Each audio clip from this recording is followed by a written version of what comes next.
Bom, boa noite a todos. Então, sejam muito bem-vindos aí a mais uma live da Vida Próspera, a live interativa do dia 12 de dezembro. Estamos na décima primeira live, se eu não me engano, do ano. Então, muito show aqui. Muito obrigado pela participação de vocês. Hoje o tema da live vai ser desmistificando a Bolsa de Valores. A gente vai dar uma passada aqui pelos principais conceitos que envolvem a Bolsa, para que a gente aos poucos vá perdendo o medo desse bicho de sete cabeças e vai entendendo como que ela funciona. Então, um pouquinho sobre a Bolsa de Valores, né? A Bolsa que atualmente é a B3, Brasil Bolsa e Balcão. Essa bolsa ela está em operação desde 2017, né? Que ela, entre outras coisas, ela intermedia as negociações de ações e fundos de investimento imobiliário, os FIs, né? São os principais temas que a gente vai abordar com relação à bolsa nesse curso. Ela opera através das corretoras, né, de valores, que foi o que eu mencionei para vocês na live anterior, e elas fazem a intermediação, né, as corretoras de valores elas fazem a intermediação entre os investidores, pessoas físicas, e a B3, né, que é a Bolsa de Valores. E como que funcionam, né, essas negociações? O pregão, né, de negociação da bolsa ele funciona de segunda a sexta, exceto feriados, né?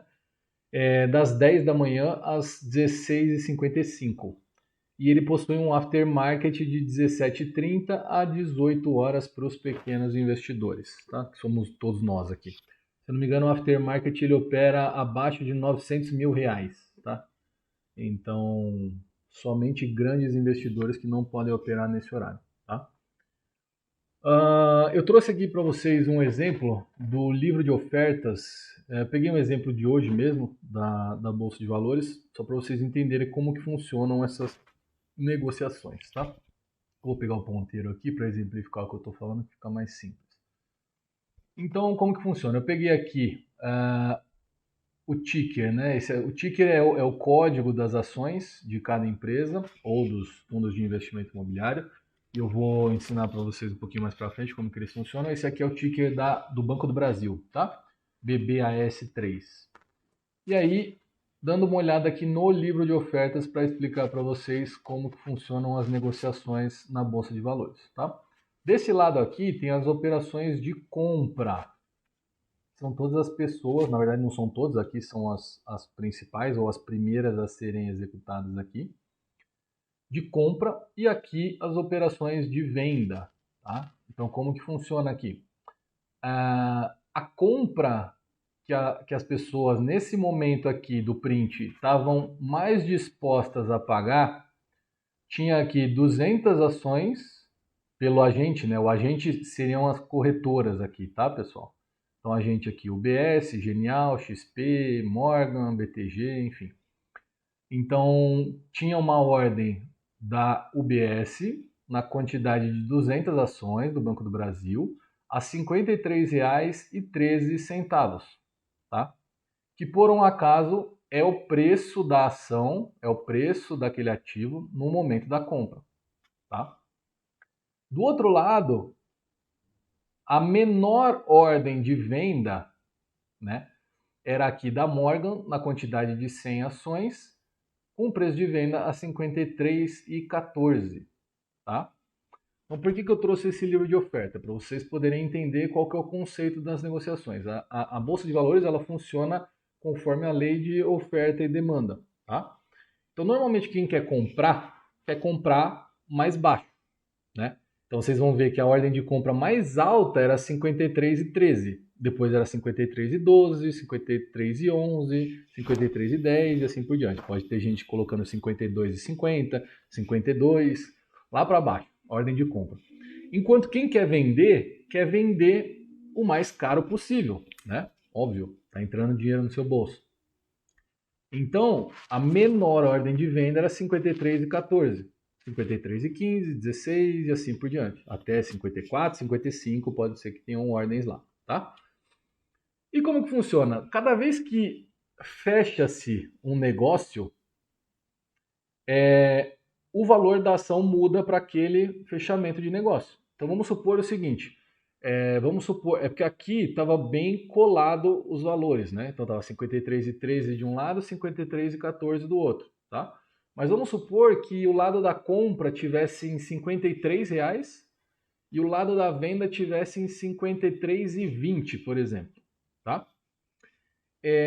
Se permanecer dessa forma, o valor da ação ele não muda. Ele vai ficar 53,13 para sempre, tá? Até que algum dos dois lados ceda. E como que um dos dois lados cede? Normalmente, alguém está querendo mais comprar ou alguém está querendo mais vender aquela determinada ação. Então vamos supor que o lado da venda esteja mais forte, tá? Se o lado da compra não ceder e continuar lá a compra mais cara a R$ 53, no exemplo que eu dei, o lado da venda, como eles querem vender, eles vão ter que começar a baixar o preço para conseguir vender. Então eles vão lá, eles vão mudar a ordem deles de 53,20 para 53,15. Ah, ainda não vendeu. Aí vai lá e muda para 53,10.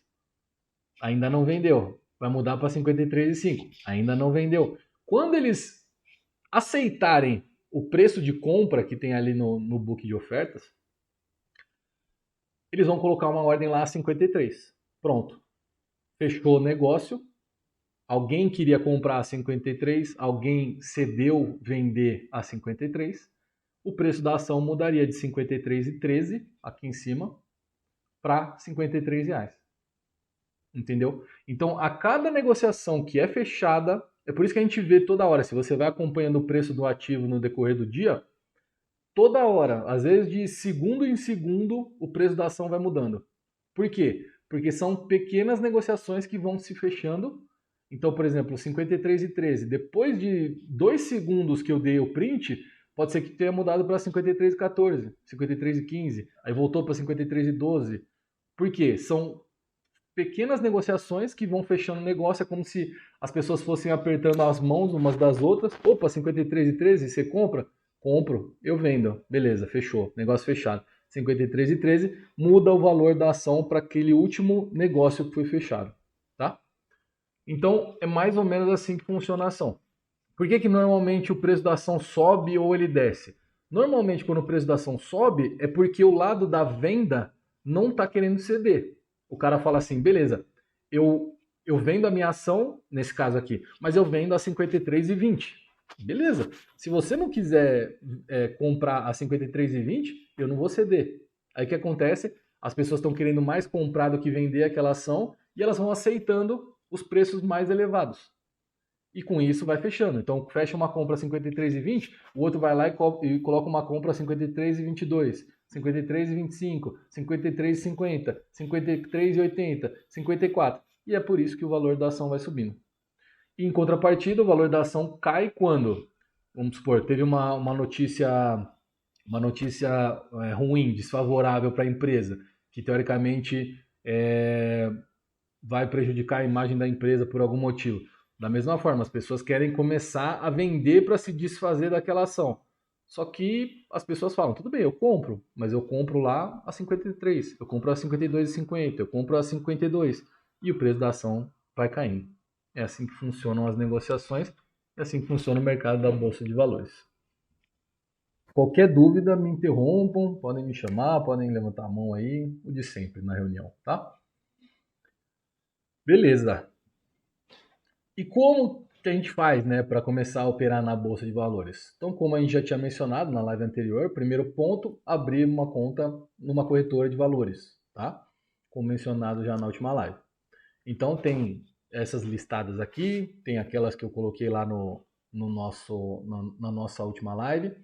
Segundo ponto, preencher o perfil do investidor, tá? Sem preencher o perfil do investidor, não é possível negociar na bolsa de valores. Você consegue investimentos mais básicos ali, de renda fixa e tudo mais. E preenchendo o perfil de investidor também não é garantia que você consiga negociar na bolsa de valores, tá? Se você preencher de uma forma que você mostre um apetite maior para o risco, em busca de uma maior rentabilidade, né, de investidor, provavelmente você vai ter um perfil de investidor ali do moderado pro agressivo, né? Nem sei se são esses os termos ainda, faz muito tempo que eu preenchi o meu perfil de investidor. Mas aí a corretora de valores ela libera, né, o seu acesso tanto para o home broker como para você poder negociar, por exemplo, no celular, enfim, para você começar a negociar na renda variável, tá? Então, seguindo esses três passos, você provavelmente já vai ter o acesso para negociar na bolsa de valores. E aí eu vou explicar aqui na prática como que vocês fazem uma compra de ações, tá?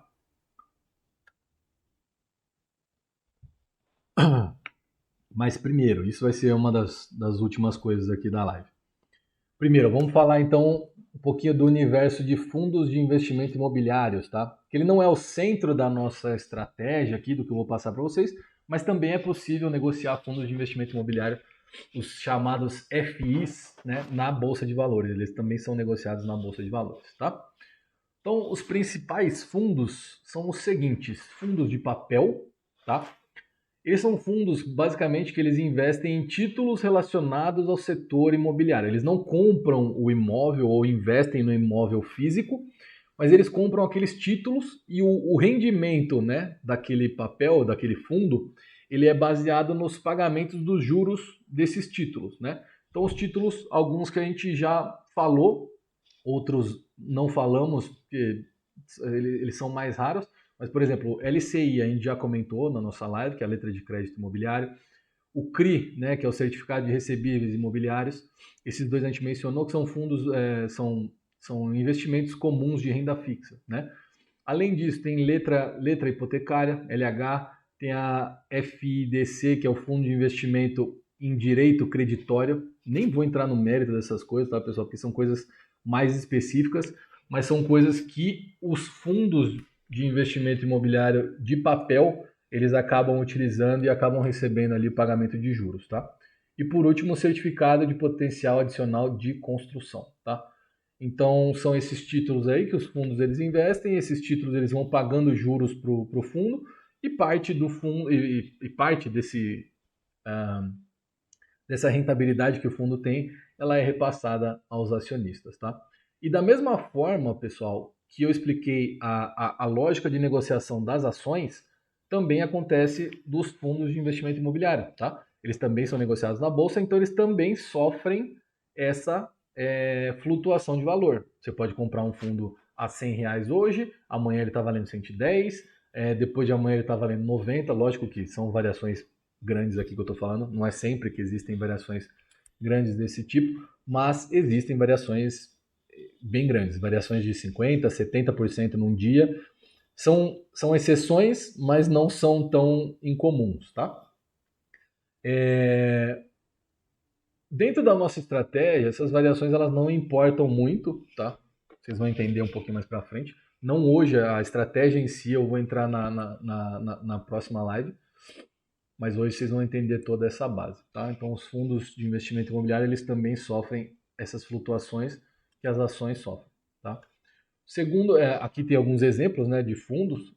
Existem inúmeros mesmo, assim, é muito grande a quantidade de fundos. Então, eu peguei 3 exemplos de cada aqui, só para vocês verem que eles existem, aí se vocês quiserem pesquisar depois esses fundos, tá? Então, aqui os fundos de papel, tem esses 3 aqui. Fundos de tijolo, que eles chamam, né? Que aí sim são os, os fundos, né? Que eles investem em imóvel real, né? Então eles vão lá, eles compram, constroem e depois colocam para alugar. E aí sim a rentabilidade desse fundo, o rendimento que ele passa para o acionista é com relação aos aluguéis dos imóveis que eles construíram, enfim, eles detêm lá os imóveis, eles colocam esses imóveis para alugar e o rendimento desses aluguéis, parte disso vem para você através da quantidade de cotas que você tem, né, que é proporcional à quantidade de cotas. Então, quando a gente fala em ações, que a gente fala cada ação, né, aqui nos fundos, cada cota que você compra do fundo, ela vai te dar direito a esse rendimento aqui, tá? Então, alguns exemplos aqui de investimentos que esses fundos de tijolo têm, né? Eles compram lá galpões logísticos, shopping centers, hospitais, escolas, hotéis, prédios industriais, escritórios, né? Então, todos esses tipos de empreendimentos que eles vão compra o terreno ou compra já em construção, termina de investir ali, e aí coloca esses imóveis para alugar, tá? Alguns desses aqui, esses dois primeiros foram fundos que eu já investi, por um acaso. HGLG é de galpão logístico e o VISC era de shopping center. São dois fundos que eu investi. Consegui ganhar um dinheiro neles, consegui pegar a rentabilidade de rendimento de aluguéis e peguei também valorização do papel, né, do fundo. Então eu comprei eles, os dois eu comprei mais barato do que eu vendi, então ganhei na valorização e ganhei no rendimento, tá? Os fundos de fundos, tá? Que também existem, então eles são um fundo de investimento imobiliário que eles só investem em outros fundos de investimento imobiliário. Então eles obtêm rendimentos através dos próprios rendimentos dos fundos. Então eles têm normalmente um mix aí de carteira. Então vamos supor que aqui tem alguns exemplos de fundo. Então vamos supor que esse primeiro aqui, o BBFO11, vamos supor que ele tenha na carteira dele o HGL11 de fundo de tijolo e tenha também o IBCR11 do fundo de papel. Cada um desses vai pagando os rendimentos para o fundo e parte desse fundo ele repassa para nós investidores, né, acionistas. Tá?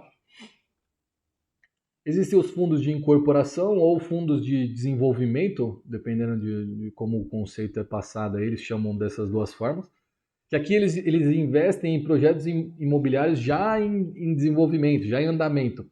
Né? E aí eles obtêm o rendimento ou vendendo eles. Então vamos supor, já tem um galpão logístico sendo construído. Então vai esse fundo, compra essa construção já em andamento, e aí depois ela vai vender o galpão logístico pronto, por exemplo, ou vai colocar ele para alugar no final, e aí essa lucratividade, seja na compra e venda ou na compra e no aluguel, ela é repassada também para os acionistas, tá?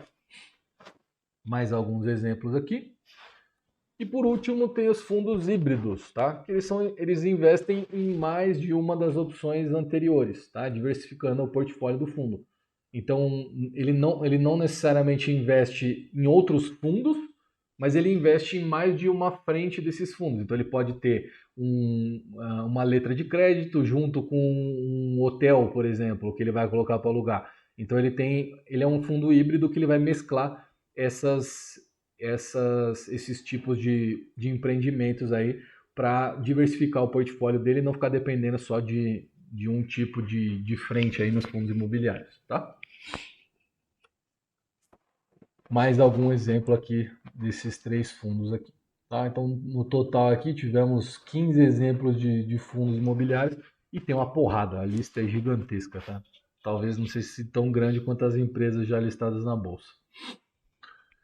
Beleza, essa foi a passada que a gente deu, até porque eu não sou nenhum especialista em fundos imobiliários, já investi, talvez invista algum dia para frente, mas eu sou mais chegado aqui na Bolsa de Valores, tá? E aqui vou passar para vocês como que funcionam os setores, né, das empresas da Bolsa de Valores, tá? Então, no próprio site da B3, que a B3 é a bolsa, né, você tem bastante informação ali sobre as empresas, né, que estão listadas. E você consegue pesquisar essas empresas, você consegue fazer a pesquisa por setor, subsetor e segmento. E aí eu vou dar um exemplo aqui para vocês, tá? Então, quais são os setores listados na bolsa, tá?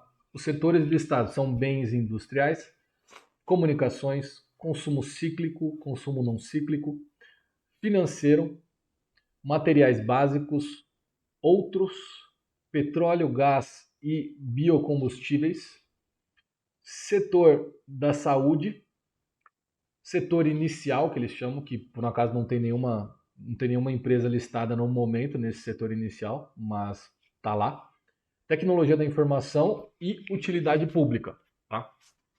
Então, como achar dentro das empresas? Né? Parece que é um pouquinho confuso e tudo mais, mas dá para você ir indo de uma forma mais intuitiva. Tá? Então, eu peguei aqui como exemplo o setor financeiro. Tá? Aí, dentro do setor financeiro, você tem os subsetores, que aí vem exploração de imóveis, holdings diversificadas, intermediários financeiros, previdência e seguros, securitizadoras de recebíveis e serviços financeiros diversos, tá?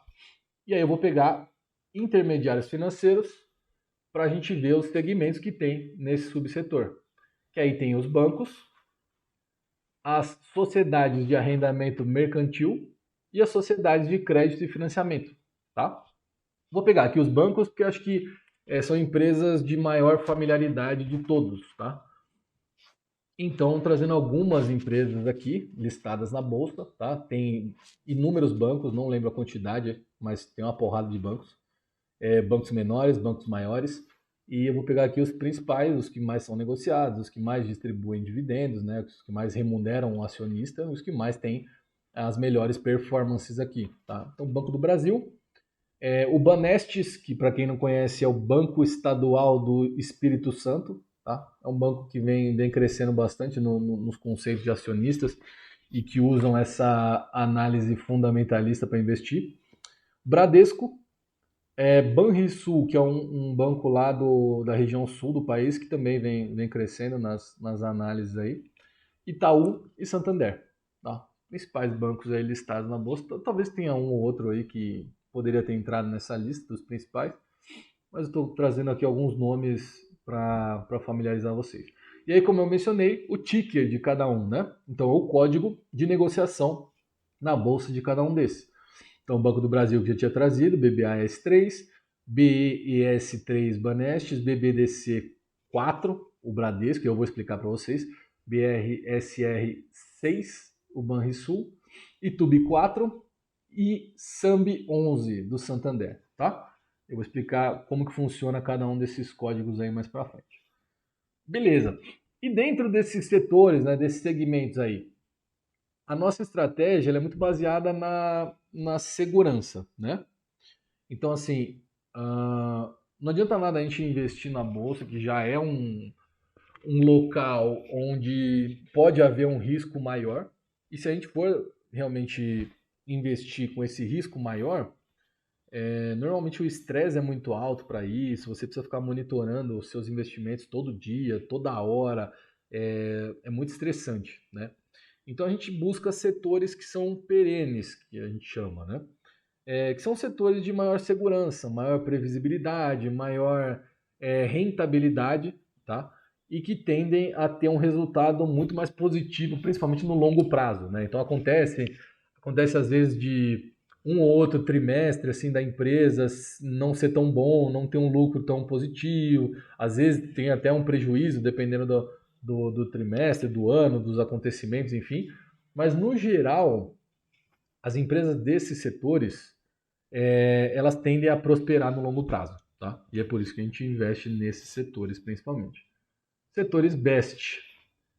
Alguém, tirando meu irmão que está na live, alguém quer se arriscar aqui? Alguém conhece esses setores?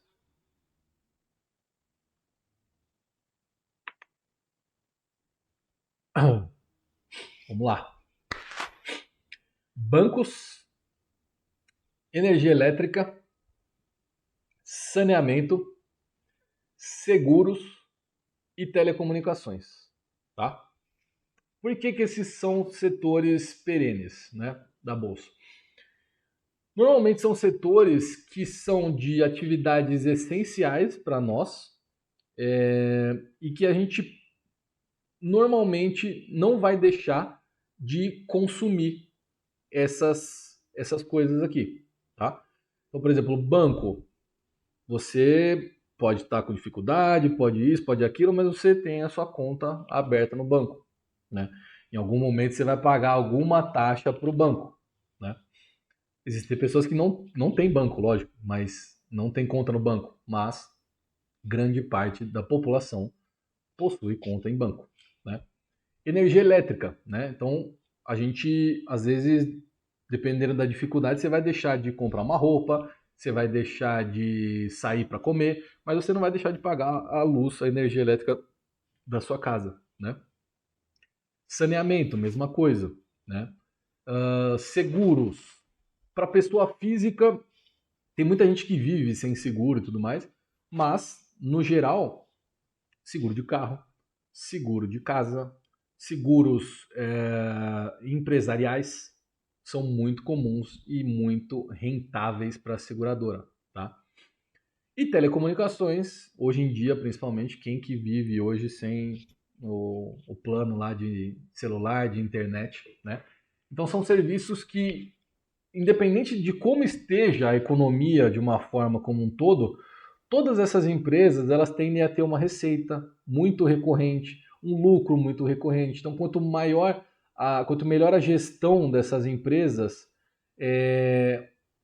maior ela vai aumentar a margem dela, porque ela tem uma receita que normalmente ela é muito previsível, né? Então são receitas que são recorrentes, previsíveis. Então quanto maior as empresas elas trabalharem para reduzir o custo operacional delas, maior é a margem de lucro dessas empresas. Tem empresas aqui com lucros extremamente altos, assim, lucros na casa de bilhões e bilhões, 5, 10 bilhões por trimestre, tá? E empresas que cada lucro das empresas, ele é repassado para nós acionistas. Então por isso que a gente investe nessas empresas, tá? Alguns exemplos aqui de bancos, né? Os exemplos que eu tinha já citado no slide anterior. Energia elétrica, algumas empresas de energia elétrica tem uma porrada de empresas na bolsa, mas algumas que são queridinhas aí de todos os investidores. A AES Brasil, Auren, Cemig, Copel, as quatro têm a parte de geração de energia, tá?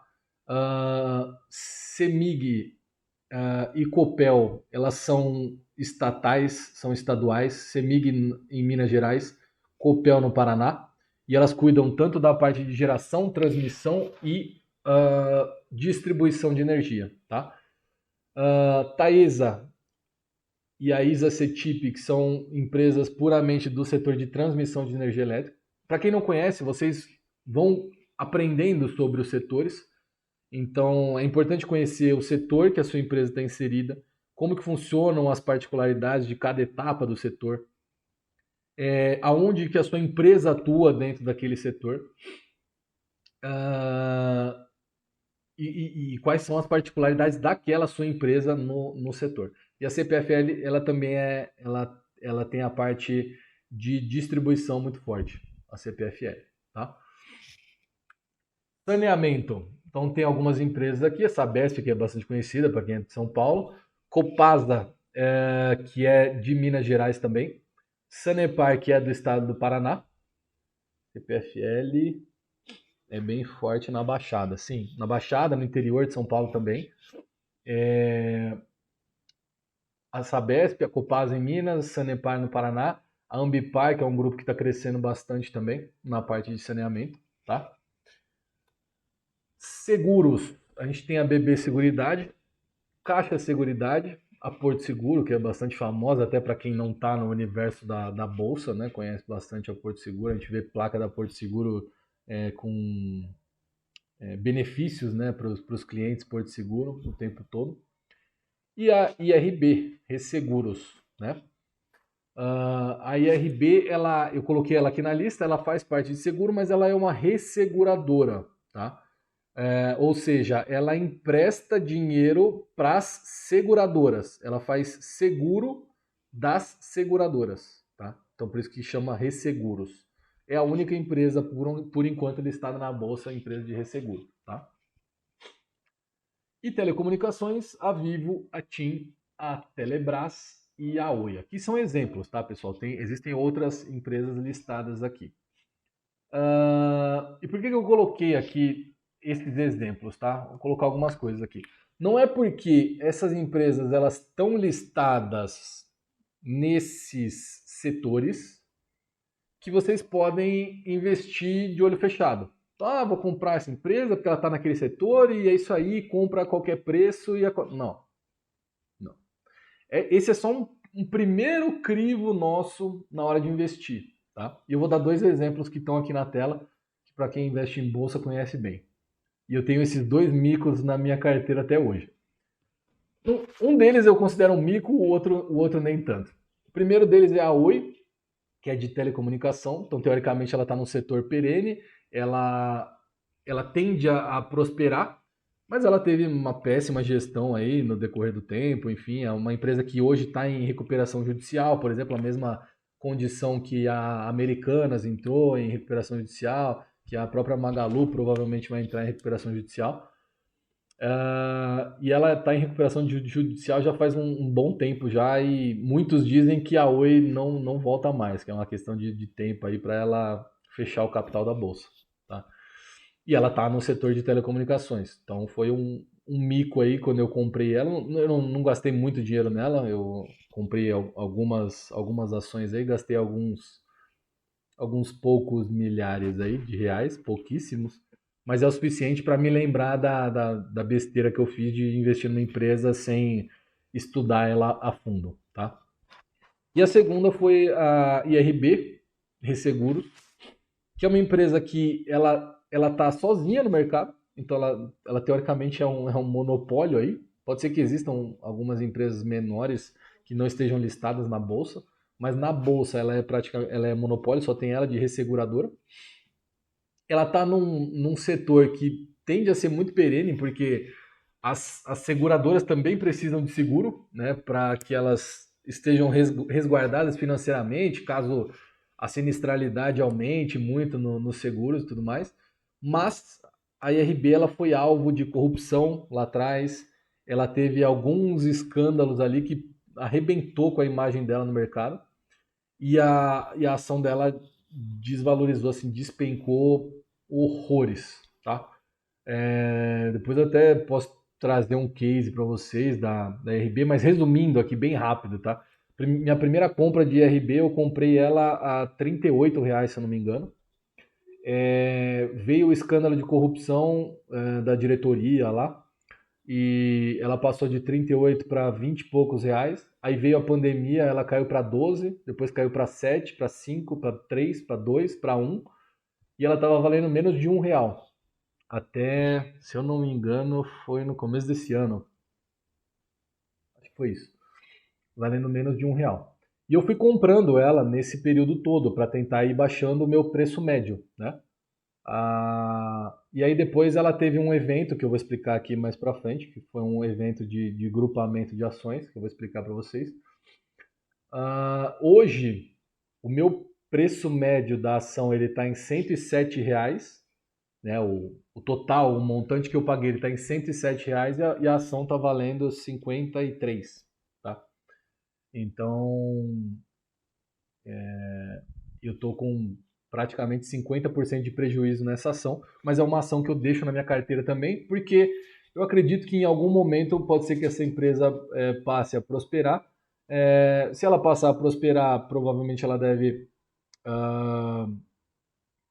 passar a remunerar os acionistas novamente, e talvez com o tempo, daqui 5, 10 anos, quem sabe, ela volte a outros patamares de preço aí, tá? Mas é uma empresa que passou, depois de toda a corrupção que ela teve, ela passou por reestruturações na parte da diretoria, reestruturações de governança, reestruturações, um monte de auditoria da própria CVM e da própria empresa que faz a regulação dos seguros no Brasil, que eu esqueci o nome agora. Então, assim, são casos que são importantes que eu quero trazer para vocês, porque não é porque uma empresa está localizada nesse setor que ela é isenta de risco, tá? SUSEP, boa, obrigado. SUSEP, que é a instituição que regula os seguros aqui no Brasil. Boa, obrigado. Beleza. Falamos então dos setores, agora a gente vai falar dos segmentos de listagem, tá? Que é a governança corporativa das empresas. O que é a governança corporativa, tá? A tabelinha é um pouco extensa aqui, eu vou mostrar para vocês. Como que funciona? São perfis que as empresas vão se encaixando quando elas são listadas na bolsa, tá? E quais são as obrigações dentro desses perfis, tá? Então aqui, por exemplo, as demonstrações financeiras, né? A gente tem 3 níveis de segmento de listagem aqui na Bolsa de Valores. A gente tem o nível 1 de governança corporativa, o nível 2 de governança corporativa, e o novo mercado, que é o terceiro nível de governança corporativa, que teoricamente é um nível com maiores detalhamentos e uma maior maturidade de governança corporativa dentro da Bolsa de Valores. Tá? Então, demonstrações financeiras. No nível 1, elas seguem conforme a legislação. No nível 2 e no novo mercado, elas têm que ser obrigatoriamente traduzidas para o inglês. Tá? O press release aqui, que é basicamente um documento que para a imprensa, né, para poder divulgar, um documento de divulgação.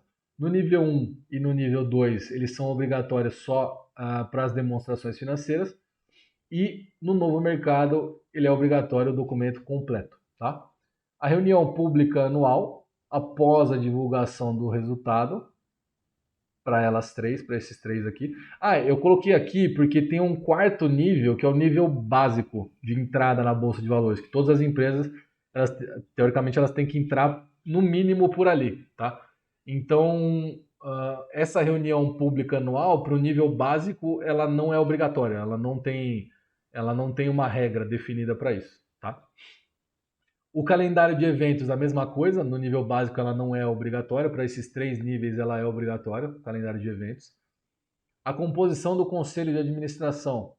Para o nível 1, mínimo de 3 membros do conselho de administração, com pelo menos 20% deles independente da própria empresa.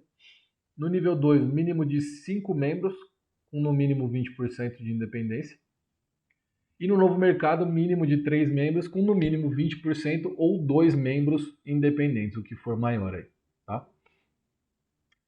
Compliance, comitê de auditoria e auditoria interna, para os níveis 1 e 2, eles são opcionais, são facultativos. Mas para as empresas que estão no novo mercado, são coisas obrigatórias. Tá?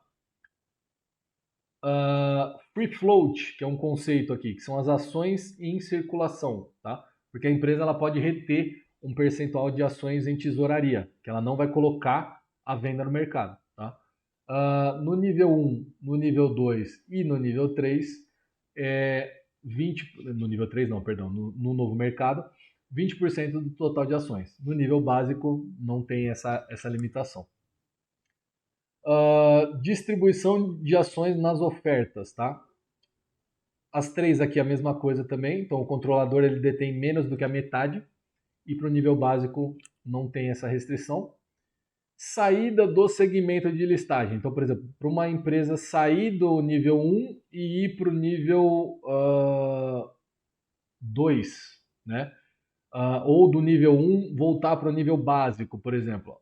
No nível 1 e no nível 2 não tem regra, e no novo mercado precisa ocorrer uma votação dos acionistas e no mínimo 1/3 tem que ser a favor para fazer a mudança de segmento. Tá? Capital social. Então, no nível 1, no nível 2, elas podem emitir ações ordinárias e preferenciais, conforme a legislação. No nível 2, conforme a legislação e com direitos adicionais para ação preferencial. E no novo mercado, a gente só tem ações ordinárias, tá? Eu vou explicar o que é cada uma. E o tag along, que é um outro conceito, que significa o quê? O percentual da venda obtido por quem tem ação ordinária na venda do controle. Beleza, o que é essa confusão aqui? Toda empresa, ela tem alguma empresa, alguma entidade ali que é controladora daquela empresa. O que significa ser controladora daquela empresa? Ela possui mais do que 50% daquela empresa. Tá? Na verdade, não são todas as empresas. Pode ser que existem algumas empresas que o controle ele é dividido. Então, por exemplo, vamos supor que em uma determinada empresa um acionista tenha 30% da empresa, o outro acionista tenha mais 30%. Então, os dois juntos são controladores, mas eles não são controladores por si só. Né? Eles têm o controle em conjunto das empresas. Ou seja, se os dois juntos votarem pela mesma coisa, acabou. Nem adianta o resto votar, porque vai ser aquilo ali que vai acontecer. Beleza. Então, vamos supor que numa determinada empresa, você tem um controlador lá que tenha 50% mais uma ação. Tá? Então vamos supor que a empresa tenha 1 bilhão de ações em circulação. Aquele controlador ele detém 500 milhões e uma ação. Então ele resolve, ele controla aquela empresa, ele define o que vai acontecer com aquela empresa. Tá? Beleza. O tag along, o que, que é? Vamos supor que venha alguém e compre desse controlador o controle da empresa. Então chega alguém e fala assim, ó, eu quero comprar suas 500 milhões e uma ação, tá? Aí vamos supor que no mercado a ação tá valendo 10 reais, beleza? E o cara fecha um acordo com o controlador e fala, beleza, só que eu não vou te vender a 10, eu vou te vender a 20, né? Beleza. O tag along ele te garante o seguinte, no nível 1, 80%, no nível 2 e no novo mercado, 100%. O que é isso? Ele te garante o quê? Se a empresa vender o controle, você pode pegar esse percentual do valor. Então, no caso de, por exemplo, vamos supor que você está numa empresa que está no nível 2. Então, você tem o tag along de 100%. Se a empresa for vendida a 20 e o valor do mercado dela tiver 10, você pode optar por vender suas ações também e pegar os 20 de lucro. De lucro não, né? Os 20 de valor que foi negociado na compra do controle da empresa. Se essa empresa tivesse listada no nível 1, por exemplo, 80%, ao invés de 20, você poderia pegar 16 reais, ao invés dos 10 que ela está valendo no mercado. Tá? Assim, isso é muito teórico, tá, pessoal? Eu nunca vi isso acontecendo na prática, o controle de uma empresa sendo vendido, mas eu também não tenho muitos anos de bolsa, então pode ser que aconteça. Mas é um conceito importante aí para vocês saberem. Tá? Nenhuma dúvida até agora? Ou tem tanta dúvida que tá deixando para lá? Ninguém com dúvida? Tá bom. E aí, quais são os benditos tipos de ações aqui? Ações ordinárias, né? Que é aquela ON que estava colocada lá no slide anterior. Elas têm o final 3 das ações. Então, todas as ações elas são compostas por 4 letras, tá? Que normalmente remetem ou são parecidas ao nome da empresa. Tá? Então, as ações ordinárias elas têm o final 3 e elas têm direito a voto. Então, quando você tem uma ação ordinária, você pode votar nas assembleias. E elas têm o tag along. Tá? Isso por legislação. Então, aqui, alguns exemplos aqui de ações ordinárias. Tá? BBAS3, do Banco do Brasil, BB Seguridade, IRB Resseguros, IRBR3, ITUB3, que é do Itaú, BBDC3, que é do Bradesco, ITSA, que é da Itaúsa, SAMB4 do Santander, EG3, que é da Engie, CSN, que é da CSNA, né, que é da CSN, Companhia Siderúrgica Nacional, Leve 3, que é da Mali Metal Leve. Tá? Alguns exemplos aqui. Aí a gente vem para as ações preferenciais, tá? Que são as PNs. Tá? As PNs, normalmente, elas têm o final 4 e elas possuem benefícios na distribuição de proventos, que eu vou mostrar para vocês o que é a distribuição de proventos, mas basicamente são as remunerações que tem para os acionistas. Tá? Então, normalmente elas têm algum tipo de benefício com relação às ordinárias na distribuição nas remunerações aos acionistas. Tá? Aí tem as ações preferenciais classe A, que aí seria a PNA, as preferenciais classe B, que seriam a PNB. E aí elas têm o final 5 e 6, respectivamente. Tá? Essas duas, quando a ação preferencial ela é quebrada em duas classes, não tem uma regra específica assim, para cada uma das classes. Tá? Esses benefícios normalmente eles são descritos no Estatuto Social da empresa, tá? Que é um documento aqui que eu também vou mostrar para vocês. Tá? Beleza, alguns exemplos aqui de ações preferenciais. A ITUB 4, então vocês veem que o Itaú, né, Ele tem lá a ITUB 3 e ele tem a ITUB 4. Então ele tem a ação ordinária e a preferencial. Itaúsa, ITSA 3 e ITSA 4. O Santander, SAMB 3 e SAMB 4. A TRPL, que é a CETIP, né, Companhia de Transmissão Elétrica Paulista, ela também tem a TRPL 3. A Klabin, que é a empresa de papel e celulose, a KLBN 4. Um detalhe aqui. Empresas de papel e celulose, elas também, de certa forma, elas são consideradas perene, dependendo do conceito ali. Elas não estão nos setores best, mas elas também são empresas bastante rentáveis aí no decorrer do tempo. O ponto é que normalmente elas precisam de investimentos muito altos e elas estão sujeitas à flutuação do dólar, do câmbio, né? Mas são empresas muito boas, empresas de papel e celulose também para investir. A Braskem, então a BRKM5, Usiminas, Usim 5, Copel, aí tem a Copel classe A e classe B, Copel CPLE 5 e 6, e a Unipar. Unipar de empresa de carbocloron, né? Empresa química. Beleza. E aí tem as units que chamam, que é a UN, tá? Que são empresas de final 11. Composição de X ações ordinárias mais Y ações preferenciais, tá? Tudo isso parece muito chato, tá, pessoal? É uma sopa de letrinha desgraçada, mas sem isso é impossível negociar na bolsa de valores, porque você precisa saber o que você está negociando, né? Então, aprendam esses conceitos, porque são conceitos extremamente importantes que a gente usa todo santo dia na bolsa, tá? Beleza, então elas têm o final 11. O que são as units, então? São como se fossem pacotes que as empresas disponibilizam e falam assim, beleza, então, por exemplo, a Santander, ela tem a unit que chama SAMB 11, tá? E o que é esse pacote da unit Santander? Ele representa uma ação ordinária mais uma ação preferencial. Então a SAMB 11 ela é composta por duas ações, beleza? A Klabin, por exemplo, no caso, ela é composta por 5 ações, a unit da Klabin. Então é uma ação ordinária mais 4 ações preferenciais. Tá?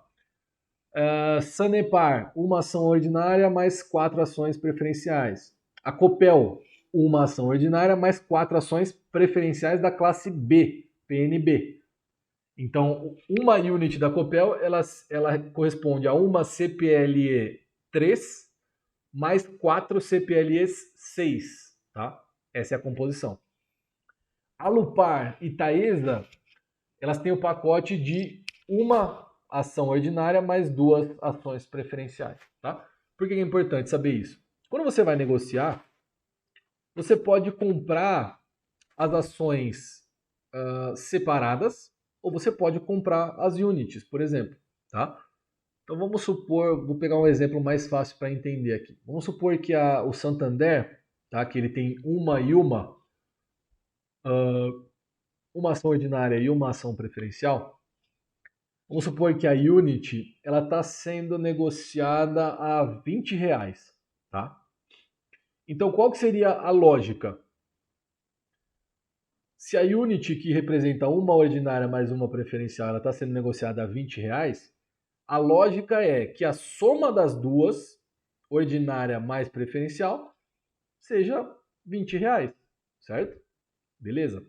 Só que não é assim, porque elas são negociadas de forma separadas. Então vamos supor que você tenha uma grana lá para fazer um aporte, tá? E aí você olha e você fala, beleza, a ação ordinária ela deveria estar valendo 10, a ação preferencial ela deveria estar valendo 10. E a Unity está valendo 20.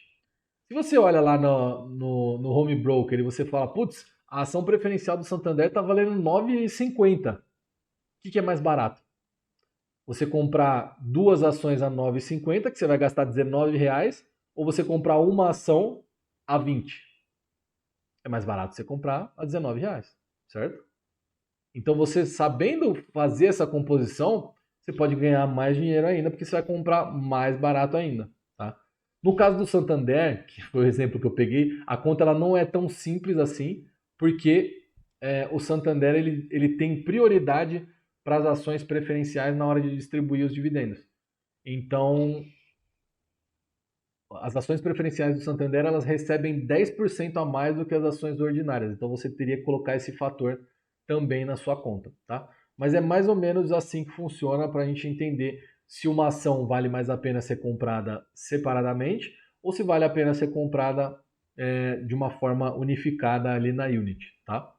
E normalmente as units elas têm mais liquidez do que as outras ações, tá? Mas isso, pessoal, assim, essa parte de liquidez, que é o mesmo conceito do que a gente falou de liquidez até agora, tá? Então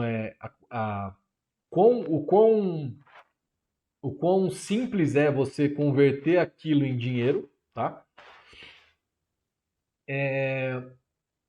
Normalmente a liquidez nas ações elas valem quando você fala de uma posição muito grande. Por exemplo, eu tenho que vender 100 mil ações. Putz, talvez você demore um tempo para vender 100 mil ações de uma determinada empresa, né? Agora, quando a gente fala, putz, eu vou comprar, sei lá, 100, vou comprar 200, vou comprar 500, vou comprar 1.000 ações aqui de uma determinada empresa, sei lá, 5 mil ações de uma determinada empresa, normalmente são coisas que você consegue negociar ali no mesmo dia e sem muita crise, porque você tem liquidez para isso, né? Quando você quer vender essa quantidade de ações, você consegue vender. Agora, putz, tenho 100 mil ações, tenho 500 mil ações de uma empresa. Normalmente você vai levar um tempo para ser executada nessas ordens, tá? Então a liquidez é um ponto importante para vocês se preocuparem lá na frente, que quando chegar lá na frente vocês já vão ter todos esses conceitos dominados, tá? Beleza. E quais são esses eventos corporativos, né? Eu trouxe aqui de uma forma geral todos os eventos que são possíveis acontecer dentro de uma determinada empresa na bolsa de valores, tá? Então, primeira coisa, tem as remunerações aos acionistas, tá? Que é essa parte que eu já mencionei para vocês com relação aos benefícios que uma ação preferencial possa ter. Qual que é a primeira remuneração aos acionistas? O dividendo, que é o mais famoso, que vocês vão ouvir falar muito, tem muita gente que fala sobre dividendo na internet e tudo mais. O que é o dividendo? Ele destina parte do lucro líquido de uma empresa para o acionista. E o melhor, né, a melhor parte dos dividendos é que ele é isento de imposto de renda. Tá? Então, o que a empresa declara como dividendo é o que chega líquido no seu bolso. E você não precisa declarar isso no imposto de renda. Tá? Então, vamos supor que a empresa ela teve no período. Aqui não importa o período, tá? Pode ser que essa apuração tenha sido trimestral, mensal, quadrimestral, semestral, anual, tá? Não importa o período. Vamos supor que a empresa tenha tido um lucro por ação de R$ 2 por ação, tá? E que ela tenha declarado um dividendo por ação de R$ 1, tá? Então aí vem um indicador, um dos indicadores da bolsa, que depois eu vou passar no detalhe todos os indicadores, mas um dos indicadores da bolsa, que é o payout, que é o percentual do lucro que ela distribui para o acionista, tá? Então vamos supor que ela teve um lucro de R$ 2 por ação e ela anunciou um dividendo por ação de R$ 1. Então ela vai ter um payout de 50% e esse R$ 1 por ação que você tiver, você vai receber. Então se ela declarou R$ 1 por ação e você tem 1.000 ações, é R$ 1.000 que vai entrar na sua conta. Tá? Assim, de um dia para o outro. E livre de imposto, beleza? Segunda remuneração, juros sobre capital próprio, JCP, uma sigla que vocês vão ouvir bastante também. É basicamente a mesma coisa que os dividendos, só que ele não é isento de imposto de renda. E o imposto de renda, ele é retido na fonte. Tá? O que significa isso? Mesmo exemplo, lucro por ação de R$ 2, juros sobre capital próprio por ação anunciado de R$ 1 por ação. Beleza. Payout de 50%, ok.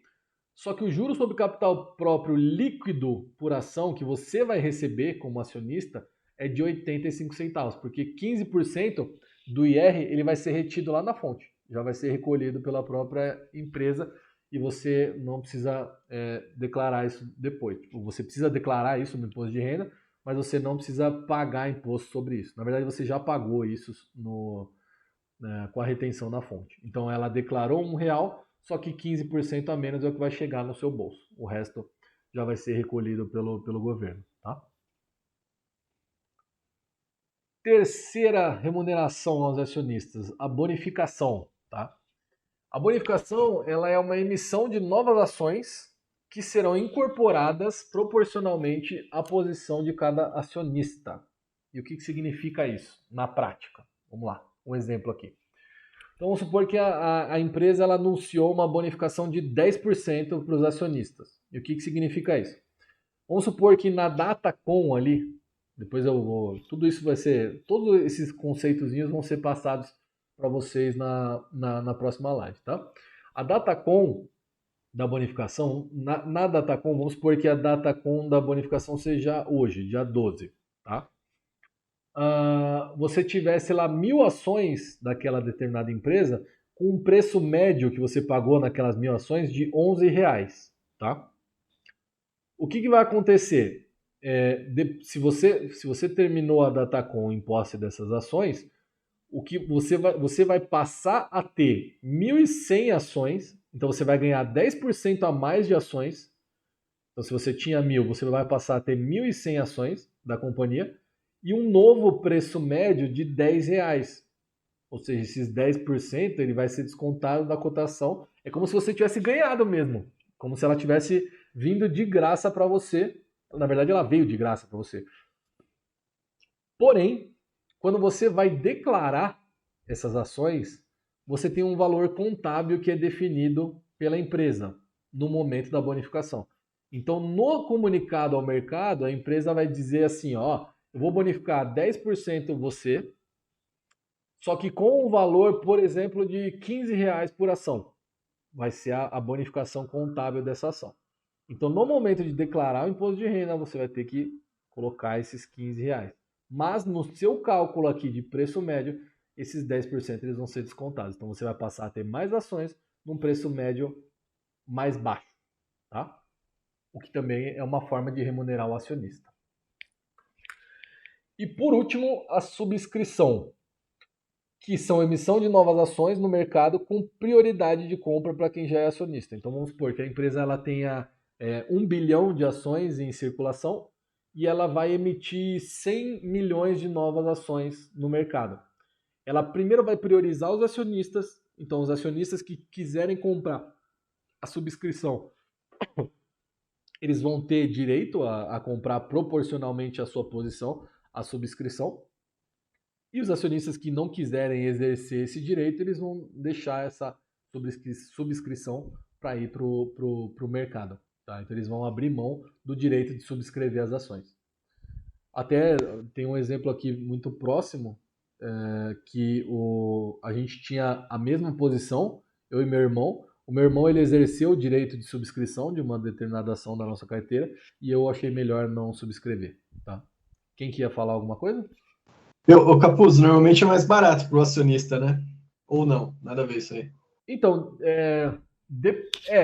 no geral é. No geral eles fazem um preço mais em conta para o acionista. Normalmente compensa você comprar a subscrição.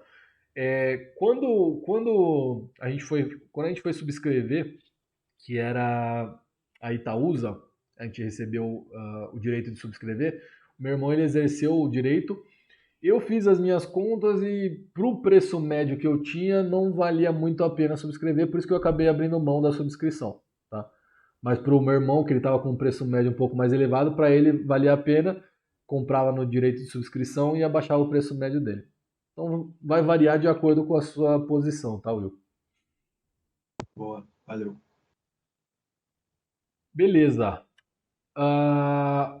Que mais que a gente tem de eventos, né, corporativos? A gente tem a parte agora são os demais eventos, né? Então os primeiros eles remuneram o acionista de alguma forma e alguns outros eventos aqui que são importantes de saber porque eles acontecem, inclusive a maioria deles já aconteceu com ações que eu tenho na carteira. Primeiro dele, a recompra de ações, tá? Então essa de uma forma indireta ainda é uma forma de remunerar o acionista. Eu vou explicar por quê. Então a companhia ela remove ações de circulação e coloca de volta em tesouraria. Então ela vai começar a comprar no próprio mercado. Então vamos supor que o Banco do Brasil, que eu dei o exemplo lá, o Banco do Brasil ele resolve abrir um programa de recompra de ações. Então ele vai começar a recomprar ações na própria Bolsa de Valores, de você, de mim, de alguém que quiser vender. Ele começa a recomprar essas ações e ele começa a colocar essas ações em tesouraria. Então ele guarda essas ações para ele, tá?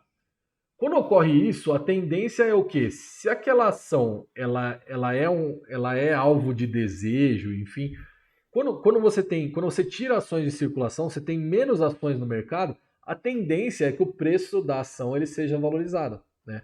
Porque a tendência maior é que você tenha mais gente querendo comprar do que ações disponíveis para vender. Então a tendência é que esse título valorize, tá? Então, de certa forma, acaba remunerando os acionistas. Outra coisa, quando você remove ações de circulação, a empresa que vai distribuir lá um dividendo, se ela tem um lucro no período e ela tem que dividir esse lucro por menos ações, você vai ter um lucro por ação maior. Então você tende a ter um dividendo por ação maior também, tá? Então, no fundo, não é de uma forma direta, você não sente esse impacto diretamente no seu bolso, na sua conta da corretora ou qualquer coisa assim, mas é um benefício que você acaba recebendo da empresa quando ela recompra ações de circulação, tá? Segundo evento, grupamento de ações, tá?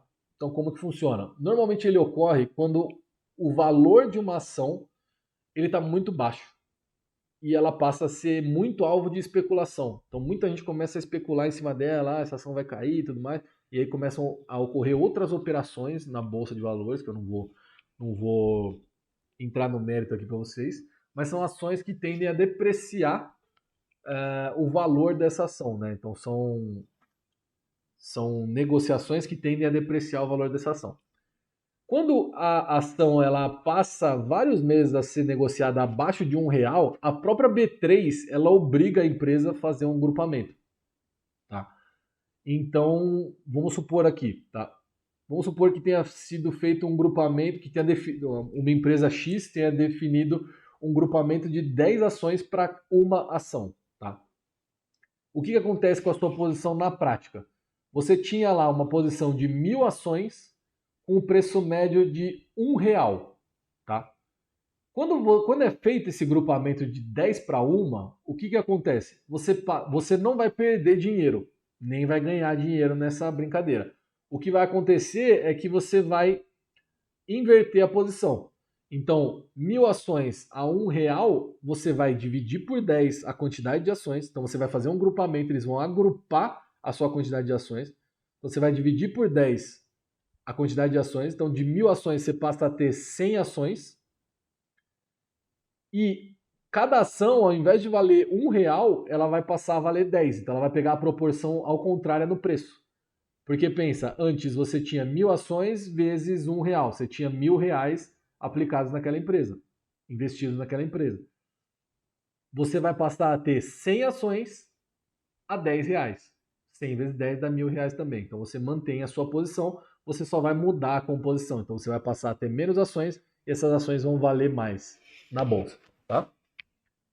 Esse evento aqui foi o evento que aconteceu com a IRB da minha carteira. Foi aquele caso que eu falei para vocês, que eu comecei a comprar ela a 37, 38 reais. Cheguei a comprar ela abaixo de R$ 1, então ela estava valendo centavos, eu cheguei a comprar ela.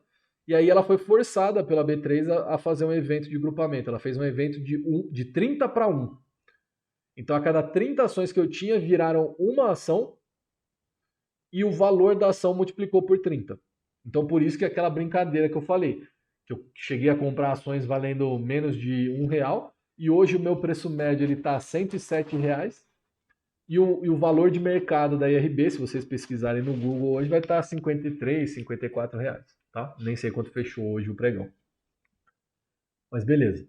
Esse é o grupamento de ações. Aí a gente tem o efeito oposto, que é o desdobramento de ações. Tá? E aqui normalmente ele ocorre quando o valor da ação, em contrapartida, ele está muito elevado e aí ele torna a negociação menos atrativa para os pequenos investidores, né? Então, por exemplo, vamos supor que uma ação ela está valendo R$ 100, né?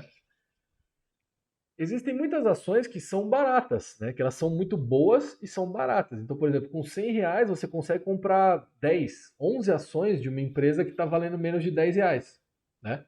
E aqui você, por mais que a empresa seja boa, você vai comprar uma ação só. Então a empresa ela começa a perder um pouco da liquidez dela, do interesse dela pelos pequenos investidores também.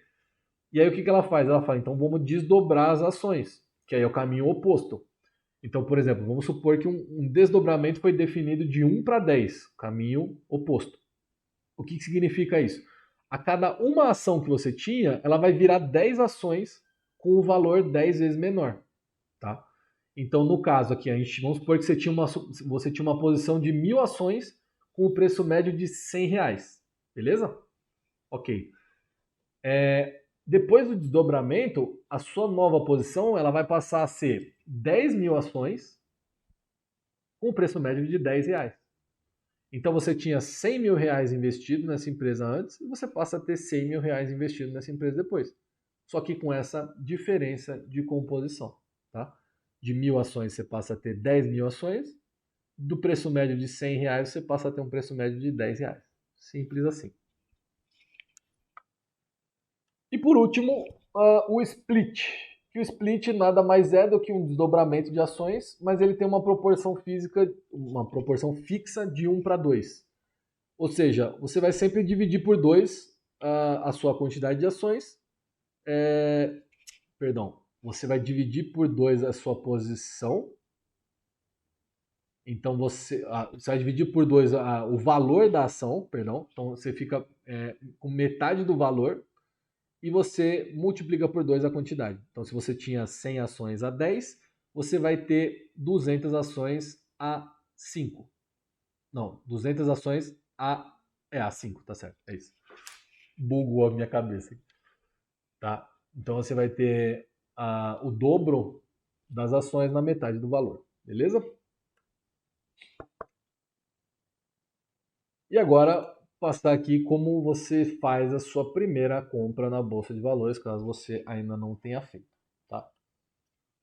Então, primeira coisa, você estudou e você definiu qual que é a ação ou o FI, né, o Fundo de Investimento Imobiliário, que você pretende comprar. O primeiro passo é esse. Você vai estudar, você vai ver a empresa, você vai aprender sobre ela, definir o preço que você vai comprar e vai escolher ela. Beleza.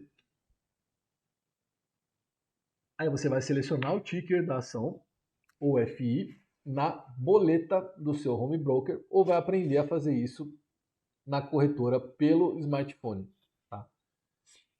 Aqui tem outro conceito. O ticker, você pode comprar uma empresa no lote padrão, que são mínimo, que é o mínimo de 100 ações que você pode comprar, e só múltiplo de 100 ações. Então, no lote padrão, você só consegue comprar 100, 200, 300, 500, 1.000, só múltiplo de 100 ações. Tá? Ou você pode comprar no lote fracionário, que é o mesmo ticker com a letra F no final. Tá? E aqui ele é fracionário por quê? Porque você pode comprar desde uma ação até 99 ações. Se você for comprar 100, já entra no lote padrão. Tá? Beleza, aí você seleciona a operação que você quer, se é uma operação de compra ou de venda, e aqui é muito importante ter atenção nesse processo, tá? Nesse passo aqui principalmente. Por quê? Se você vai fazer uma operação de compra, tá? Vamos supor que você vai comprar uma nova empresa. Você não tem essa ação na carteira, tá? Então, se você fizer uma operação de venda, você está descoberto, você tá vendendo algo que você não tem. E você vai ter que pagar por isso. Tá? Da mesma forma, se você for fazer uma operação de venda e você estiver comprando, vamos supor que você está sem dinheiro para comprar uma nova ação. Tá? Aí você quer vender uma ação sua para rentabilizar e fazer outra coisa com ela. Beleza. Se ao invés de venda você confirma uma operação de compra, você acabou de adquirir ações que você não tem dinheiro para comprar. Então você vai ter que se virar nos 30 para comprar essa ação. Ou você vai ter que vender alguma posição sua para pegar esse dinheiro, ou enfim. Então assim, eu falo isso porque eu já errei e é pura desatenção, tá? Quando vai comprar ação, cara, foca ali, são poucos minutinhos que você se foca para você não errar. Faça com atenção, confira, confere a quantidade, confere o valor, confere a ordem se é de compra ou venda, beleza? Feito tudo isso, então, você vai definir a quantidade e o preço que você vai comprar, tá?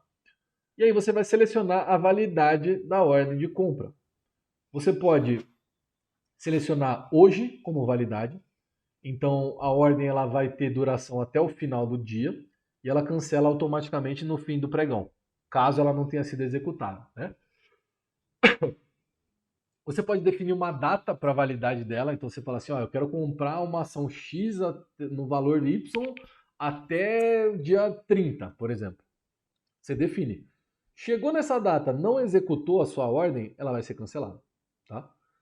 E você tem uma terceira opção de validade, que é até cancelar, que é o que eles chamam de VAC, válido até cancelar, VAC. E ela é uma ordem que você coloca ela lá, e ela vai ficar válida até executar ou até você mesmo entrar na ordem e cancelar essa ordem. Tá? Só tomem cuidado na hora de fazer uma ordem no VAC para não esquecer ela, gastar o dinheiro com outra ordem e aí vai acabar executando ela em algum momento e você vai, de novo, precisar arrumar dinheiro em algum lugar para cumprir com o seu compromisso. Tá? Beleza.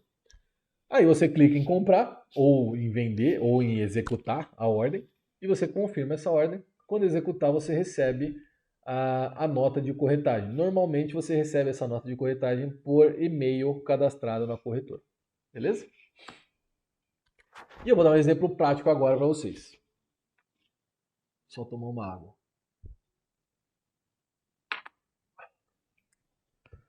Então vamos supor que depois que você estudou, você tenha definido que vai comprar 101 ações, você tem um valor lá disponível, e você vai comprar 101 ações do Banco do Brasil a R$ 53,10 cada uma. Tá? Para você fazer isso, você vai ser obrigado a fazer 2 ordens de compra, conforme foi definido lá em cima. Primeira ordem, 100 ações do Banco do Brasil, que é um lote padrão, a R$ 53,10, vai dar um total de 5.310. Então aqui, só passando. Essa aqui é a boleta da corretora que eu utilizo. Dependendo da corretora vai ser diferente para vocês. Então, lembrando, definiu aqui que é uma ordem de compra, não é uma ordem de venda. Então, você seleciona que é uma ordem de compra. Você define qual que é o ativo que você vai comprar, BBAS3. Você seleciona a quantidade, coloca a validade. Então, no caso aqui, eu defini essa ordem para hoje. Coloca o preço, R$ 53,10. E tá tudo certo. Total de 5.310. Só clicar em comprar e executar. Antes que me perguntem, eu não fiz essa ordem, tá? Isso aqui é só uma simulação. Eu não comprei nesse valor aí o Banco do Brasil. É só uma simulação que eu fiz para mostrar para vocês, tá? Então eu não cliquei no botão comprar aqui, beleza? E a segunda, para você comprar 101 ações, você precisa comprar no mercado fracionário, tá? Então lembrem, mesmo ticker BBAS3, só que com F no final, tá vendo? Aí quando você coloca um F no final, ele te disponibiliza você comprar uma quantidade inferior a 100, tá vendo? Então aqui o lote mínimo é 100, aqui o lote mínimo é uma ação. Então eu posso emitir uma ordem para comprar uma ação. Validade hoje, preço R$ 53,10, total R$ 53,10. Clica em comprar, executa a ação. Você acabou de mandar uma ordem, na verdade 2 ordens que vão totalizar 101 ações, tá? Então o valor total sem taxas daria a soma dos dois, 5.363,10. E aqui, importantíssimo, entenda as taxas de corretagem e os emolumentos com a sua corretora, tá? E sempre deixe uma margem de segurança em suas operações para essas taxas, tá? Então, o que eu quero dizer com isso? Ah, eu tenho disponível R$ 500 aqui. Eu vou fazer uma compra de 50 ações a R$ 10. Vai faltar dinheiro, você vai ficar devendo para a corretora, porque dentro desses 50 vezes 10 vai dar R$ 500 que você tem disponível, você vai ter que pagar uma taxa de corretagem que seja mínima ou que seja zero, mas obrigatoriamente, mesmo que essa taxa de corretagem seja zero, você vai ter que pagar os emolumentos para a bolsa. Então, os R$ 500 eles não vão ser R$ 500, vai ser 500 e alguma coisinha, vai ser R$ 500 e alguns centavos, vai ser 501, 502, R$ 505, dependendo da taxa que você tenha acordado ou dependendo do volume que você movimenta e você vai ter que pagar isso de emolumento. Então sempre deixa uma margem para pagar taxa, tá? Sempre. Senão você vai ficar devendo para a corretora. E aí adivinha, né? Se o banco já cobra juros, a corretora vai cobrar mais ainda, tá? Então não fiquem inadimplentes por besteira. Beleza? Com isso, tá feito a parte de apresentação. Eu só vou dar uma passadinha aqui. A gente acabou começando um pouquinho mais tarde hoje. Vou dar uma passadinha aqui num site de RI, que aí eu vou mostrar para vocês, tá? Aqui do Teams, vocês não estão vendo minha tela, né? Deixa eu voltar para cá. Capuz, o stop e o compra você vai passar depois também? Qual? A ordem de O stop? stop? É. Cara, não vou porque eu não uso isso, tá, o Bom, Will? E eu não recomendo, assim, não recomendo porque não faz parte da estratégia, tá? tá bom.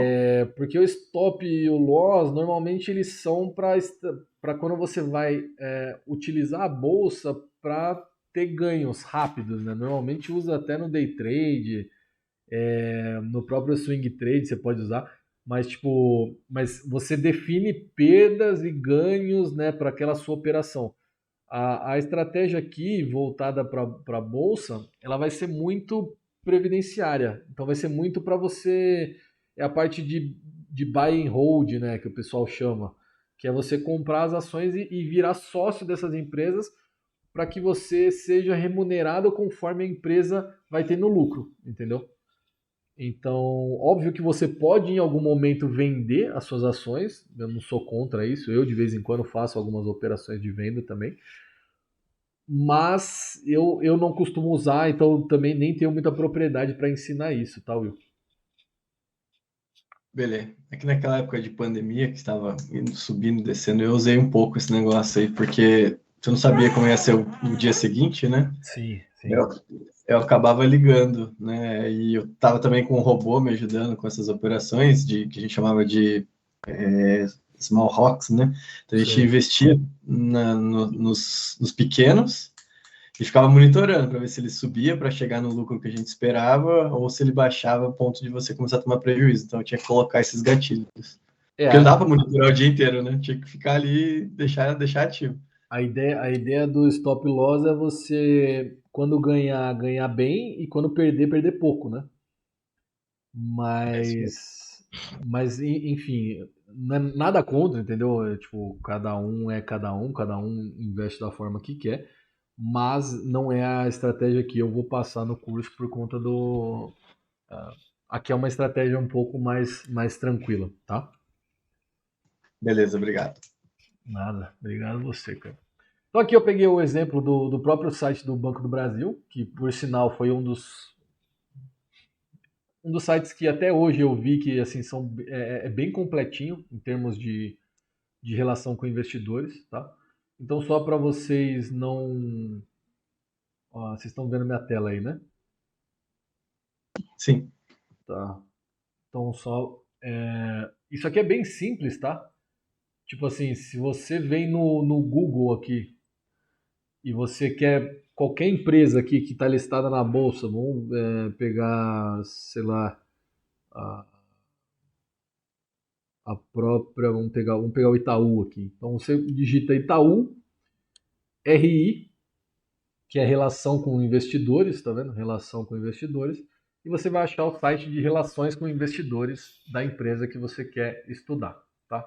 Então, nesse caso, eu peguei aqui o Banco do Brasil e eu vou passar por algumas coisinhas aqui que eu julgo que são legais aqui, mas assim, quando vocês vão decidir por investir numa empresa, é bom o máximo de tempo que vocês conseguirem gastar estudando essa empresa, tá?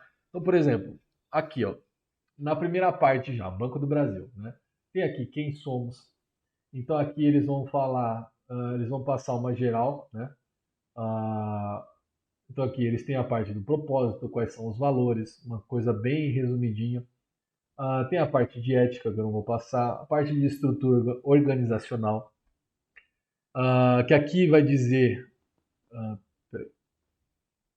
do conglomerado, eles têm um conglomerado aqui, Banco do Brasil, processo de tomada de decisões, estrutura interna, como funciona. Então aqui tem a parte de organograma, presidente, vice-presidência, diretoria e tudo mais. Do conglomerado, vocês podem clicar aqui e aí vocês vão entender qual que é a composição do Banco do Brasil. Então, quais são as empresas que estão dentro do grupo, quais são as coligadas, com participação, sem participação, participação simples. Vocês vão entendendo aqui cada uma delas. Tá?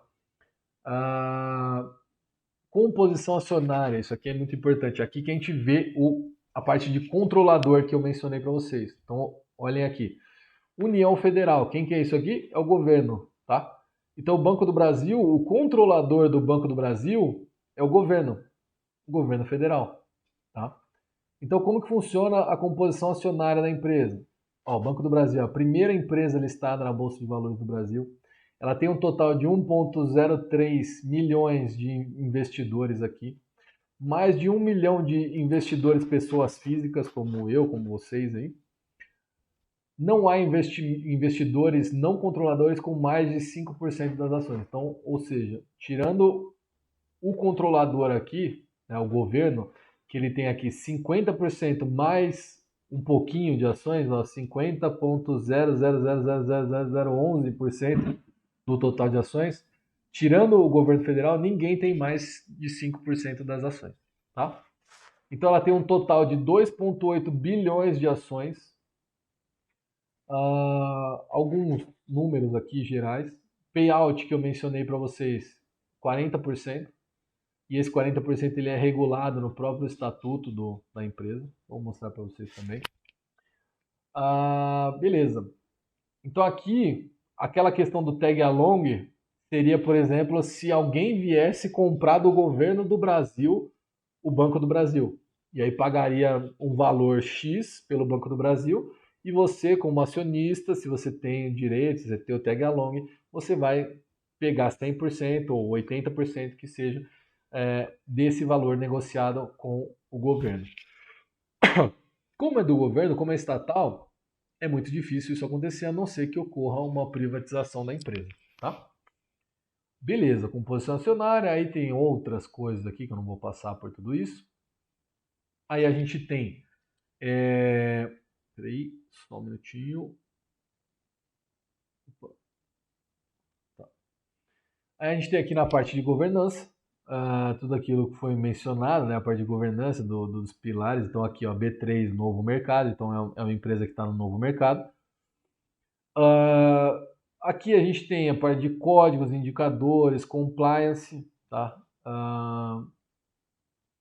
Então aqui tem toda uma parte de como funciona os informes, os índices, a parte de programa de compliance, integridade do banco. Então você vai conhecendo como que funciona a empresa.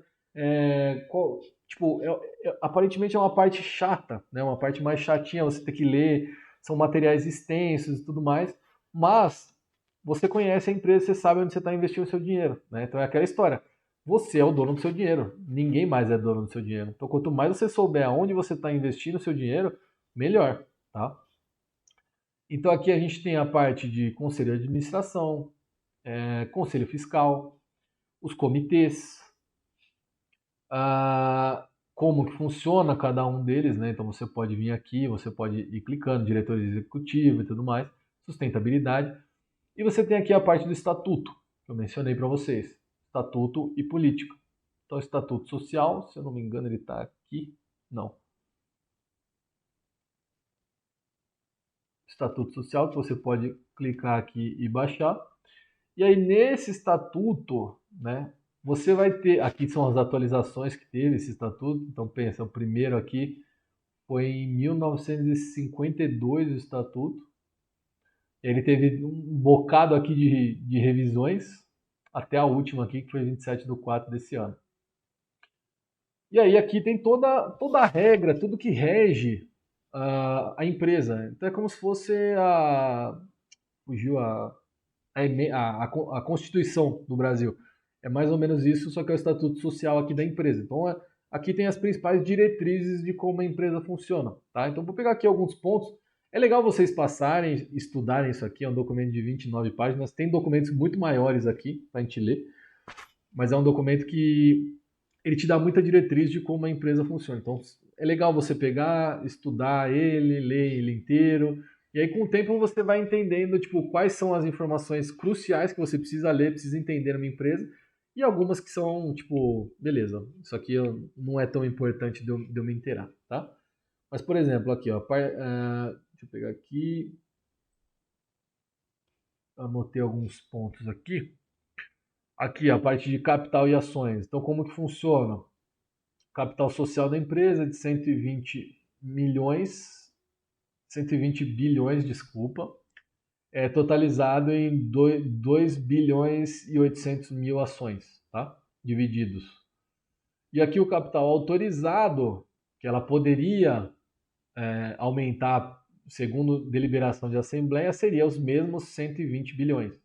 Ou seja, ela já está no máximo estipulado. Se ela tiver que aumentar o capital social dela, ela teria que passar por uma nova reforma desse estatuto. Tá? Assembleias gerais, né? Como que funcionam as assembleias, qual que é a periodicidade.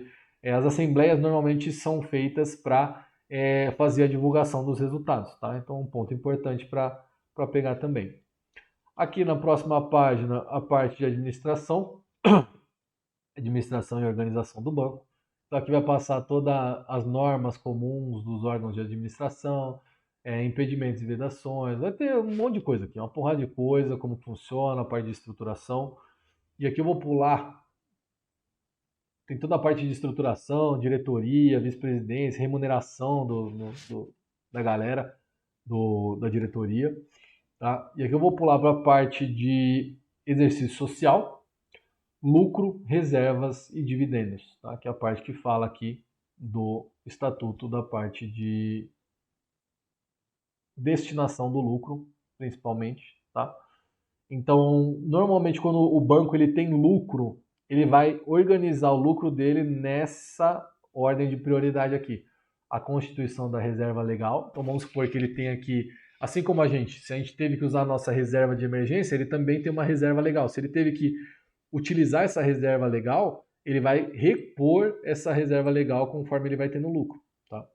Então ele reconstitui a reserva legal, ele constitui uma reserva de contingência e uma reserva de lucros a realizar. A terceira ordem de prioridade, pagamento de dividendos, observado o disposto nos artigos 49 e 50 desse estatuto. Tá? E o saldo apurado após as destinações anteriores.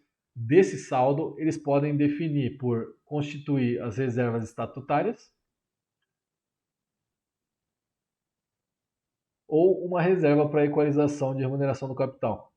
E aqui eles podem pagamento de remuneração constituída pela parcela, 50%, do lucro líquido até o limite de 20% do capital.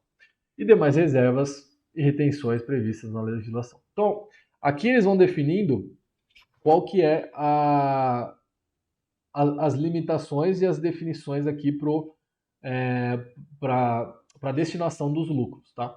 Aí aqui eles têm a parte de dividendo obrigatório. Esses 25% eles são obrigatórios já perante a lei, tá? Mas existem empresas que definem um percentual maior aqui de destinação dos lucros. Tem empresa, por exemplo, que distribui 50% como mínimo obrigatório, e aí você só descobre isso lendo o estatuto da empresa. Tá? Então você vem no estatuto e aqui você vai ter o dividendo obrigatório. Esse mínimo de 25%, ele é por lei. Então não é nenhum favor que a empresa está te fazendo, tá? E as empresas que destinam mais do que esse percentual para o lucro, ela vai definir isso no estatuto, tá? E todos esses artigos aqui mencionados, então assim, ela pode, além, tá vendo aqui, dividendo obrigatório, e ela tem esse parágrafo terceiro. É admitida a distribuição de dividendos intermediários em períodos inferiores ao previsto nessa parte aqui, que ele fala de 25%. Então você pode ter dividendos maiores do que os 25% dispostos segundo esses artigos todos aqui. Esses artigos, eles falam simplesmente que qualquer distribuição de dividendos a mais do que os 25%, eles vão ter que ser submetidos à assembleia do conselho, né? Então o conselho vai ter que definir, o conselho de administração, né, ele vai ter o papel de deliberar essa aprovação de dividendos extraordinários ou dividendos intermediários, dependendo de como a empresa chama, tá? Então, documento extremamente importante, extremamente rico e que te dá bastante diretriz sobre a empresa que você está pretendendo investir, tá? Beleza. E aí a gente vem para a parte de informações financeiras, que você pode tanto ter aqui em informações financeiras, como você tem aqui serviços para investidores, você tem toda uma parte de downloads, onde você pode baixar arquivos em Excel, por exemplo, para estudar algum tipo de coisa. Então você tem vários materiais que você pode fazer download e estudar sobre a empresa, tá? Antes de voltar aqui em informações financeiras, todo o site, ou quase todo, pelo menos não peguei nenhum ainda que não tivesse, você tem essa parte aqui de cadastrar o seu e-mail. E aí você vem aqui e você cadastra o seu e-mail, então você coloca aqui, você preenche algumas informações bem básicas, nome, e-mail, empresa, acionista, né? Se você é acionista ou se você é algum desses caras aqui, você só preenche como acionista e você envia aqui, você vai passar a receber e-mails de comunicação da empresa. Então você recebe tudo que for um fato relevante para o acionista, você vai receber isso em primeira mão já no seu e-mail. Então você fica sabendo antes de todo o mercado, ou junto com quem for acionista, você acaba recebendo essas informações. Então todo o site de relação com investidores, você pode cadastrar o seu e-mail para receber esses e-mails em primeira mão, tá? E aí você tem aqui a parte de informações financeiras, né? Aqui na parte de central de resultados. E você tem um monte de documentos aqui que você também pode baixar, tá? Então, a princípio, né, pessoal, é um negócio que você fala, puta, não vale a pena, né? É muito esforço, é muita coisa que tem que ler, é muito trabalho, mas é o seu dinheiro. Você pode ter uma rentabilidade maior ou menor, dependendo do que você fizer, do que você estudar e principalmente do ponto que você comprar as suas ações aqui, tá? Então aqui eu vou pegar alguns exemplos aqui de documentos. Então você tem o sumário de resultado. Então ele disponível no caso aqui do Banco do Brasil, ele está disponibilizando a cada trimestre, mas não obrigatoriamente todas as empresas vão ter a cada trimestre, tá? Sumário de resultado é um documento relativamente pequeno, que é realmente um resumo aqui do resultado do trimestre. Isso aqui é com relação ao terceiro trimestre de 2023. Então você vai ter os principais números aqui, números, gráficos, a parte da demonstração de resultado aqui, o DRE, né? E algumas explicações bem resumidinhas aqui, é bem legal esse material aqui. Nem todas as empresas também têm esse sumário de resultados, tá? Beleza. Análise de desempenho também está aqui, mas aí já é um documento bem mais extenso, tá? Documento de 318 páginas, mas aí ele vai ter todo o detalhamento aqui, então só na parte de índice, né?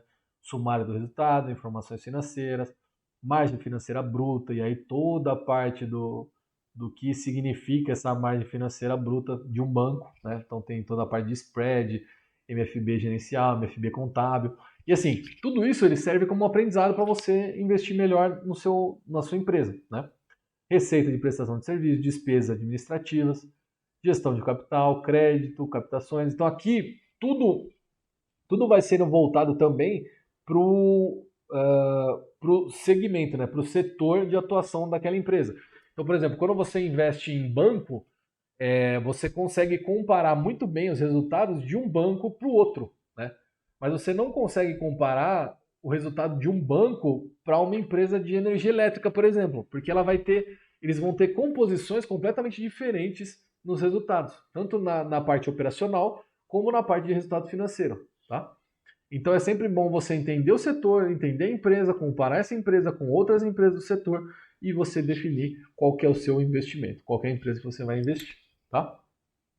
Aí você tem o índice de tabelas, índice gráficos e tudo mais, de figuras, e você tem lá 318 páginas de detalhe que você pode ler e ficar à vontade para adquirir o máximo de conhecimento que você quiser adquirir da empresa, tá? Beleza! E você tem aqui, por fim, se não bastasse o documento de 318 páginas, onde está esse aqui? Serviço de.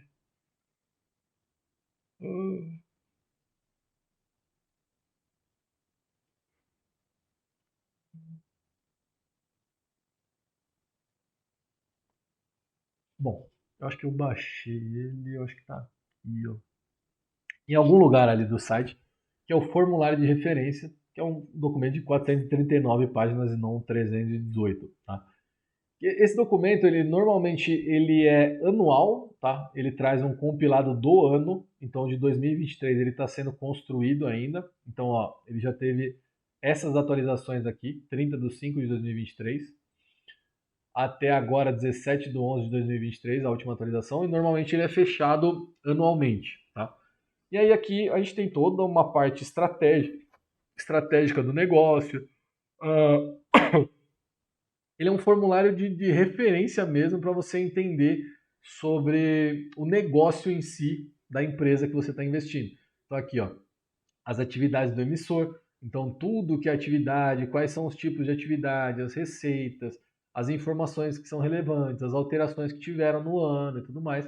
Quais os comentários da diretoria, as projeções para o próximo ano, os fatores de risco, as políticas de gerenciamento de risco, controle, grupo econômico, então toda a parte de estruturação aqui do capital, Assembleia Geral de Administração, a remuneração dos administradores, como que ela funciona, detalhamento aqui, cada um dos níveis de detalhamento da remuneração desses administradores, a parte de auditoria, recursos humanos, transações com partes relacionadas, capital social, então toda a parte de capital social e valores mobiliários, então tudo que tem a ver com a parte de ações aqui, e quem são os responsáveis pelo formulário. Então, um documento bastante extenso, mas bastante estratégico também para você entender como funciona a empresa que você vai investir, tá?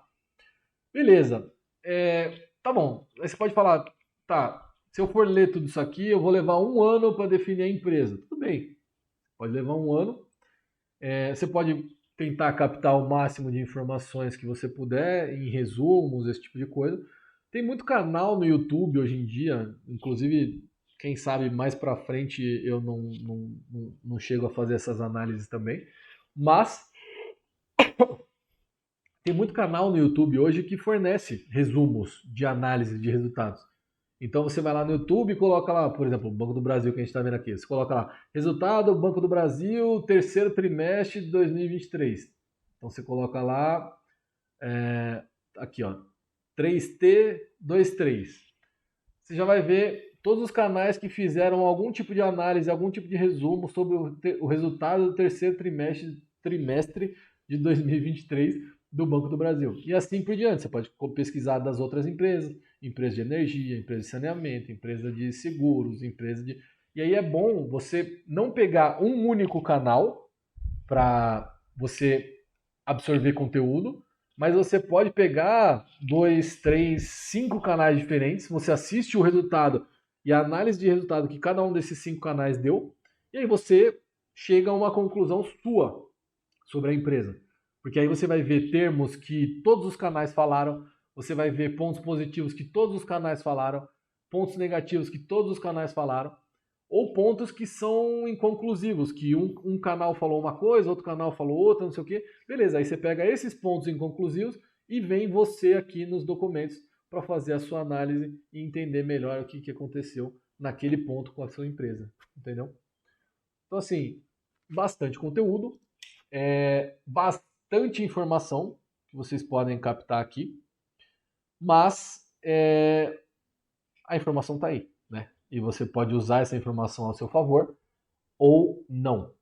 Então aí fica ao seu critério o quanto você quer de profundidade para você poder fazer as suas análises e ter mais assertividade na hora de investir o seu dinheiro, tá? Então, mais ou menos assim que funciona. Toda a parte estratégica de como executar isso e como ganhar dinheiro, né? Com essa parte de ações na Bolsa de Valores e principalmente com essa remuneração aos acionistas, eu vou passar para vocês na próxima live, então vai ser uma aula bem bacana, bem dinâmica e com bastante conteúdo de valor aí, tá bom? Alguma dúvida que tenha sobrado aí, ou que tenha sido acumulada que vocês queiram tirar agora? Algum comentário, sugestão?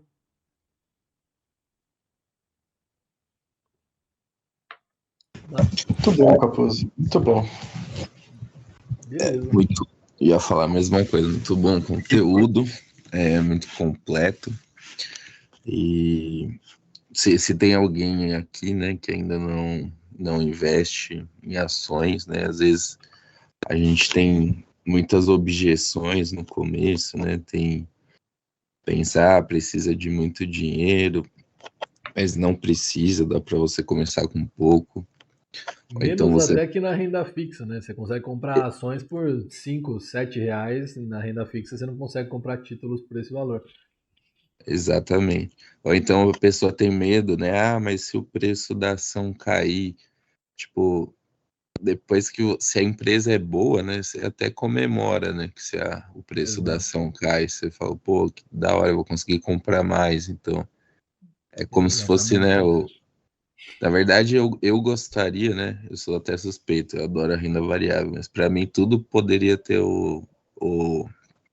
a cotação flutuando, né? Tipo, se o preço da TV flutuasse também, você poderia, né, escolher o melhor momento para comprar a TV, né? E, enfim. É um bom ponto isso, tudo que eu tinha pensado, mas é verdade. E é muito mais simples do que parece, né? Acho que era só isso que eu queria comentar. Não, é verdade. É mais simples do que parece mesmo. O bicho de 7 cabeças, ele vai sendo degolado, né, com o tempo. E a estratégia ela vai ficando mais clara, né? Então, acho que todo esse ponto que você trouxe com relação à compra e à precificação, à flutuação dos valores e não necessariamente a queda do valor de uma ação significa que aquela ação ela vai que aquela empresa ela não é próspera mais, né? Isso aí tudo a gente vai desmistificando com o tempo. Quer comentar alguma coisa, Will? Não, tranquilo. Acho que eu só não fechei aqui. Maravilha, então, pessoal. Agradeço aí a participação de vocês. Essa live aí ela já vai estar disponibilizada no YouTube e em breve para vocês assistirem. Talvez tenha sido muito conteúdo aqui, uma coisa pesada. Enfim, no curso vai estar um pouco mais mastigado todo esse conteúdo aqui. Mas espero que vocês tenham aproveitado. Agradeço a participação de vocês aí. Um forte abraço e uma vida próspera. Valeu, boa noite. Valeu, pessoal. Um abraço. Obrigado. Boa noite, Capuzzi. Valeu.